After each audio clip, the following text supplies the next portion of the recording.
Aron maprotektahan ang mga overseas Filipino workers, nipirma og kasabutan sa pagsuporta ang mga probinsya sa Bohol, Cebu ug Siquijor.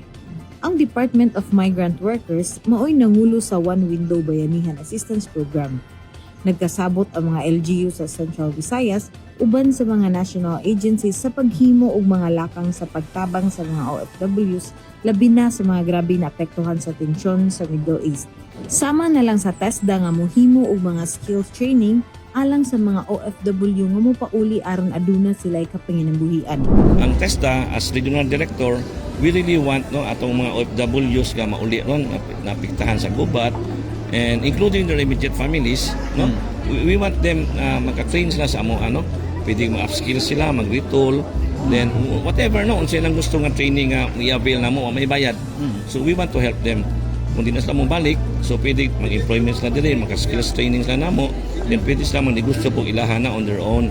So that's it ang sa TESDA lang nga part. Sila si People's Governor Pamela Pambari 4, kauban ang Governor sa Bohol ug Siquijor, nagpasalamat sa Department of Migrant Workers sa initiatives aron protektahan ang mga OFWs. It's not only diri sa Subo, but the whole of the Visayas. Since I'm not just RDC, but I'm also RDCOM. So that's why we should be united, the whole of Visayas, to protect our migrant workers. After all, they are helping our economy. So now it's the time that we help them back. Ako kay impact na labi na sa atong OFW na usa ni sa naghatag o dako kayo kanamiya sa atong nasod, and dapat yun suportahan sila sa mga needs nila na kanilaing paingnanon na ay opisina na makatutok nila.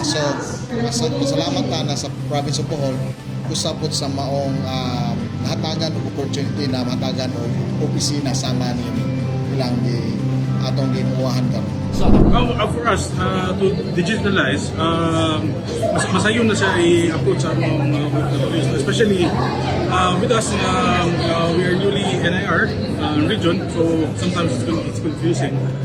So with this, with one portal, it's easier for us to have. Mas dali siya.